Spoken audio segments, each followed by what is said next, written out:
En este contexto saludamos a Fernando Moragón, es analista de geopolítica especializado en Rusia, Asia Central y también en China. Fernando, muy buenas tardes.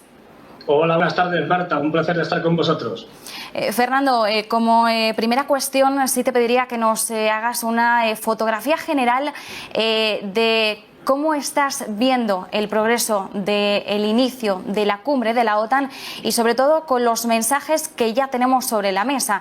Calificaba Pedro Sánchez a Rusia como un socio, una principal amenaza, pasando de esta forma de un lado a otro. Rusia se convierte en la principal amenaza de la OTAN cuando en el pasado hablábamos de un socio estratégico. Vemos cómo la OTAN, el papel de la OTAN vuelve a cobrar relevancia en los desde Crimea realmente ya había vuelto a tener un papel bastante relevante, pero llevaba unos años aletargada. Recordemos que en el inicio de la alianza uno de los enemigos clave era precisamente Rusia, algo que se disipó con los años y que parece que vuelve a ocurrir. ¿Se está repitiendo la historia?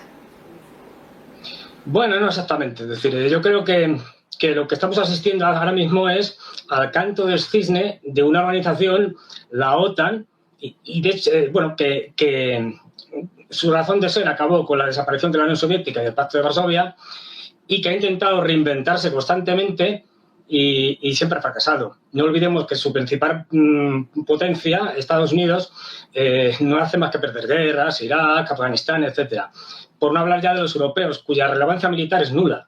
De hecho, la incorporación de Suecia y de Finlandia es algo delirante. Delirante porque Suecia ya cooperaba con la OTAN en muchas cosas, con lo cual es como quien no incorpora nada, ¿no? Si ya estaba allí. Y en el caso de Finlandia, pues es posiblemente una de las operaciones más estúpidas que se han hecho en la historia reciente europea. Es decir, un país que era neutral y no tenía problemas con Rusia, ahora, como ya han dicho las fuentes rusas, va a tener misiles nucleares al otro lado de la frontera. Todo para nada. Un país pequeño con 5 millones de habitantes y con una capacidad militar nula.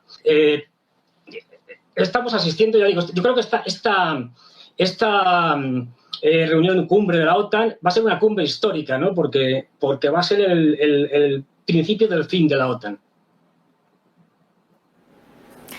El principio del fin de la OTAN, Fernando. Mientras tanto, estamos viendo las distintas peticiones por parte de los países a lo largo de los días, por supuesto poniendo el foco en Ucrania. Escuchábamos a Zelensky pidiendo que se acabe o que la OTAN acabe ya con las zonas grises en el flanco oriental, por supuesto pidiendo mucha más ayuda para poder afrontar el conflicto bélico. ¿Cuál va a ser el papel de Zelensky y sobre todo hasta qué punto van a ser oídas y cumplidas sus peticiones? Bueno, a ver, el papel de Zelensky es el de un títere, de una marioneta en manos de Estados Unidos, pero esto ya lo tiene muy claro. Es decir, Rusia tiene que negociar, cuando negocie, no con Zelensky, negociará con Estados Unidos, quizá a través de Zelensky, pero bueno, quiero decir, porque es al final el que va a tomar las decisiones. No olvidemos que la anglosfera está decidida a prolongar la guerra en Ucrania. Ya lo sabemos, hasta el último ucraniano. Acordaros, digamos, la parte más prudente o menos proclive a la guerra en Ucrania. Es decir, alemanes, franceses, italianos. Va el señor Macron, va el señor Scholz, va el señor Draghi a entrevistarse a Kiev con Zelensky, con el presidente Zelensky, y a decirle, por debajo cuerda, cuando no están las cámaras, que mire usted, ríndase. Es decir, pacte cualquier tipo de cosa y tendrá que aceptar que va a tener que perder territorios. Inmediatamente al día siguiente, Boris Johnson suspende toda su agenda y se va corriendo a Kiev a decirle a Zelensky, ni se te ocurra, tenemos que seguir luchando y tenéis que seguir luchando hasta el final. Que mueren todos los ucranianos, que mueran, qué más da. Zelensky es un peón de Estados Unidos y de la anglosfera. Y fijaros que una cosa, esta reunión de la OTAN es una OTAN ampliada. Es decir, no solo están los miembros de la OTAN, sino que además están países como Japón, como Corea del Sur, como Australia, es decir, que la parte más, digamos, oriental. Es decir, que lo que ha hecho Estados Unidos es convocar a todos sus aliados y lo que nos estamos dando cuenta es de que este mundo de aliados de Estados Unidos es minoritario. Es decir, si vemos todos los países que no han puesto sanciones a Rusia, por ejemplo, vemos que la mayoría no se las han puesto, que solo se las han puesto estos países que decimos. Es decir, y de hecho otra cosa que me parece muy importante, y esto no se dice aquí, pero bueno, nos puede gustar más o nos puede gustar menos, pero Rusia va ganando la guerra. Y no solo es que va ganando la guerra, es que la va a ganar, sí o sí. Y esto cuando hablas con los militares de la OTAN, claro, no lo dicen en público, pero cuando hablas con ellos off the record, personalmente, todos te lo reconocen. Es imposible que Ucrania pueda ganar por mucho armamento que le mandemos. Muchos titulares los que nos estás dejando, Fernando. Estaba intentando teclear a toda velocidad, pero mientras tanto sí que es cierto que quería preguntarte por China también, ¿no? Acabamos de abordar un poco el flanco ruso, papel que juega. Estabas diciendo ahora que Rusia va a ganar la guerra porque es imposible que Ucrania, con los recursos que tiene, por mucho que le estén mandando armamento, pueda hacer frente al país que gobierna Vladimir Putin. Mientras tanto, China es otro jugador en las sombras. En las últimas entrevistas realizadas hablábamos precisamente del papel de China, que parece que callada, pero va avanzando y tomando buena nota, por ejemplo, de los criterios que están aplicando los países de Occidente en las sanciones a Rusia. ¿Cuál es el mensaje que va a intentar canalizar la OTAN en estos días respecto al papel de China? Hablamos de un gigante económico, segunda potencia mundial. Ya han reconocido algunos líderes, incluso el secretario general de la OTAN, Jens Stoltenberg, decía: China va a ser la principal potencia económica del mundo por delante de Estados Unidos. Es un socio fundamental a nivel de comercio, es un socio al que no se le puede dar la espalda, pero es un socio que puede representar un riesgo para los países que forman parte de la OTAN, teniendo en cuenta sobre todo el papel que está jugando en la guerra. Pues como bien has señalado antes, es decir, lo que tenemos es un malo malísimo, que ahora mismo es Rusia, es decir, y que es el gran problema número uno, y su agresividad, digamos, pero tenemos un malo de fondo, a medio y largo plazo, y ese es el que realmente importa a Estados Unidos, que es China.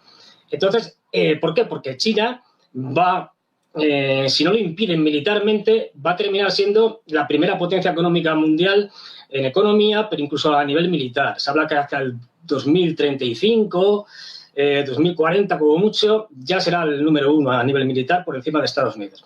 ¿Qué pasa? Que Estados Unidos no está dispuesto a dejar ese puesto de privilegio, con lo cual la OTAN, es decir, los aliados serviles de la OTAN, en contra de sus propios intereses. No olvidemos que Europa ahora mismo está a punto de quebrar, y ya os diré un poco, os cuento la estrategia rusa, que por otra parte tampoco es nada nuevo. Es decir, está a punto de quebrar, es decir, porque los rusos lo que están haciendo es una guerra que se llama de desgaste, en la cual van a esperar el invierno, tanto militarmente como económicamente, para en el momento en que la situación económica en Europa sea más dura, meterle los golpes más duros en economía, como cortes del gas absoluto, etcétera.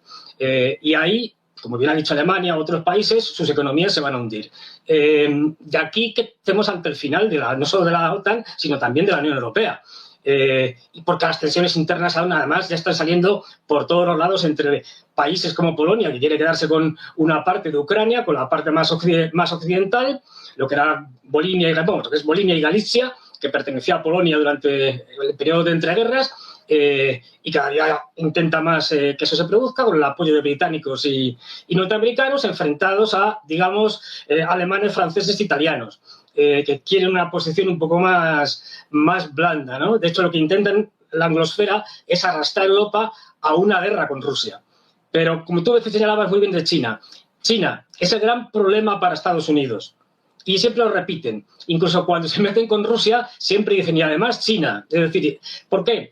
Porque lo que se dan cuenta es que con la inflación que tenemos actualmente, y que va a incrementarse de una manera enorme, es decir, Estados Unidos lo va a pasar muy mal, ya lo está pasando muy mal. Europa lo estamos pasando muy mal. Con el problema de las materias primas y con la subida de los precios del petróleo o del gas, igual. Es decir, ahora mismo Occidente está muy debilitado, y lo va a estar más, porque frente a una economía productiva como es, o fundamentalmente productiva como es la China, el Occidente, Estados Unidos y Europa, fundamentalmente, lo que tienen son economías endeudadas, brutalmente endeudadas, quebradas, solo sostenidas por sus bancos centrales, y que son incapaces de producir nada. Cogemos un ejemplo. ¿Qué relevancia tiene Gran Bretaña? ¿Por qué todavía Gran Bretaña puede ser algo?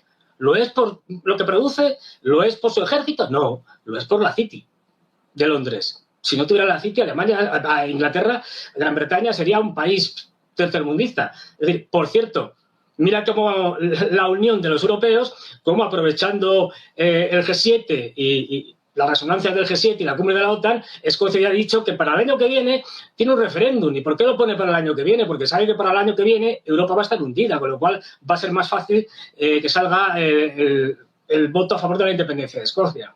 Es decir, estamos ante un declive final del viejo mundo, que ya, bueno, del viejo mundo, de Europa y de Estados Unidos, es decir, de la anglosfera, es decir, y sus vasallos, que no pueden hacer frente a algo como es la, digamos, conexión o alianza entre Rusia y China. Y esto lo vamos a pagar, y lo vamos a pagar mucho, y lo vamos a sufrir en nuestras carnes los europeos, y especialmente los españoles. Ya para pronto le hemos hecho un regalo, como siempre gratis, al señor Biden de dejar que meta 2 destructores con el sistema de defensa antimisiles más en rota. Claro, este servilismo no nos lleva a nada, y deberíamos mirarnos en Erdogan, donde consigue cosas diciendo aunque sea primero que no. Pero en fin, son muchas cosas. Fernando Moragón, nos quedamos con esos mensajes. La cumbre de la OTAN es histórica porque será el principio de su fin. Rusia va a ganar la guerra. Es imposible que gane Ucrania por mucho armamento que le manden. Estamos ante un declive final del viejo mundo y el malo de fondo, China, que es el gran problema para Estados Unidos. Nos quedamos con algunos de esos mensajes. Muchas gracias. Gracias a ti, Marta, como siempre.